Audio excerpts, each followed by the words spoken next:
ഉത്സവകാലങ്ങളോടനുബന്ധിച്ച് April മാസം മുതൽ കൂടുതൽ ആനുകൂല്യങ്ങൾ എത്തിച്ചേരും. സംസ്ഥാന സർക്കാർ പ്രഖ്യാപിച്ച വിഷുവിനോടനുബന്ധിച്ചുള്ള ആദ്യ ഗഡു പെൻഷൻ വിതരണം ആരംഭിച്ചതിന് പിന്നാലെയാണ് വീണ്ടും സന്തോഷ വാർത്ത എത്തിയിരിക്കുന്നത്. വിഷുവിനോടനുബന്ധിച്ച് സംസ്ഥാന സർക്കാർ പ്രഖ്യാപിച്ച പെൻഷൻ തുക ഇതുവരെയും എത്തിച്ചേർന്നിട്ടില്ലാത്ത ഗുണഭോക്താക്കൾക്ക് തിങ്കളാഴ്ച മുതൽ കൈകളിലേക്കുള്ള വിതരണം സജീവമാകും.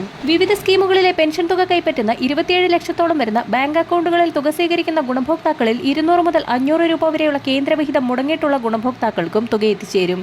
വിധവ, വാർദ്ധക്യ, ഭിന്നശേഷി പെൻഷനുകളിലായി 8 ലക്ഷത്തോളം വരുന്ന ആളുകൾക്കാണ് കേന്ദ്രവിഹിതത്തിൽ കുറവ് വന്നിട്ടുള്ളത്.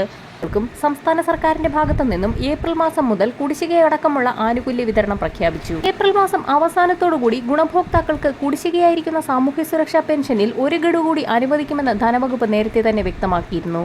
ഇതിന്റെ ഭാഗമായി ഏറ്റവും പുതിയ വിതരണ നടപടികൾ സംസ്ഥാന സർക്കാരിന്റെ ഭാഗത്തു നിന്നും ആരംഭിച്ചു. കേന്ദ്രത്തിന്റെ ഭാഗത്തു നിന്നും കൂടുതൽ വായ്പാനുമതി ലഭ്യമായ സാഹചര്യത്തിലാണ് സംസ്ഥാന സർക്കാരിന്റെ തിരക്കിട്ട നീക്കം. വരാൻ പോകുന്ന തദ്ദേശ തെരഞ്ഞെടുപ്പുകൾക്ക് മുന്നോടിയായി കുടിശ്ശികയടക്കമുള്ള ആനുകൂല്യങ്ങൾ വിതരണം ചെയ്തു തീർക്കുമെന്ന് മുഖ്യമന്ത്രി നേരത്തെ തന്നെ അറിയിച്ചിരുന്നു.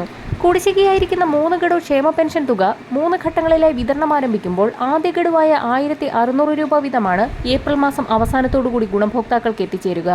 സംസ്ഥാന സർക്കാരിന്റെ ഭാഗത്തു നിന്ന് സാമൂഹ്യ സുരക്ഷാ പെൻഷനുകൾ, ക്ഷേമനിധി പെൻഷനുകൾ, കെട്ടിട നിർമ്മാണ തൊഴിലാളി മേഖലകളിലേക്കുള്ള ആനുകൂല്യ വിതരണം, സർക്കാർ ജീവനക്കാരുടെ ക്ഷാമബത്ത ക്ഷാമാശ്വാസ കുടിശ്ശികകൾ, പെൻഷൻകാരുടെ ക്ഷാമാശ്വാസം എന്നിവ വിതരണം ചെയ്യുന്നതിലേക്കായി കേന്ദ്രത്തിന്റെ ഭാഗത്തു നിന്നും തുക ലഭ്യമായ സാഹചര്യത്തിൽ സംസ്ഥാന സർക്കാർ വിതരണ നടപടികൾ ആരംഭിച്ചു. ഒക്ടോബർ മാസത്തിൽ തദ്ദേശ തെരഞ്ഞെടുപ്പുകൾ വരുന്നതിനാൽ സെപ്റ്റംബർ മാസത്തിന് മുന്നോടിയായി കുടിശ്ശികയടക്കമുള്ള ആനുകൂല്യങ്ങൾ വിതരണം ചെയ്യാനാണ് സംസ്ഥാന സർക്കാരിന്റെ തീരുമാനം. തദ്ദേശ തെരഞ്ഞെടുപ്പുകൾ വരുന്ന ഒക്ടോബർ മാസത്തിന് മുന്നോടിയായി ജീവനക്കാർക്ക് ശമ്പളത്തിലായിരിക്കും ക്ഷാമബത്ത അനുവദിക്കുക. പെൻഷൻകാർക്ക് സെപ്റ്റംബറിലെ പെൻഷനോടൊപ്പം ക്ഷാമാശ്വാസവും ലഭിക്കും. ആനുകൂല്യങ്ങൾ വിതരണം ചെയ്യുന്നതിലേക്കായുള്ള കടപ്പത്ര ലേലം നാളെ മുംബൈ ഫോർട്ട് ഓഫീസിൽ ഇ-കുബേർ പോർട്ടൽ വഴി നടക്കും. ഇതിനു പുറമെ സഹകരണ ബാങ്കുകളുടെ കൺസോർഷ്യം രൂപീകരിച്ചും തുക സമാഹരിക്കൽ നടപടികൾ ആരംഭിച്ചു. പുനഃക്രമീകരണത്തിന്റെ ഭാഗമായുള്ള സംസ്ഥാന സർക്കാരിന്റെ പെൻഷൻ ലിസ്റ്റിൽ ഉൾപ്പെട്ട എല്ലാ ഗുണഭോക്താക്കൾക്കും മുടങ്ങാതെ തന്നെ 1600 രൂപ കൂടി എത്തിച്ചേരും.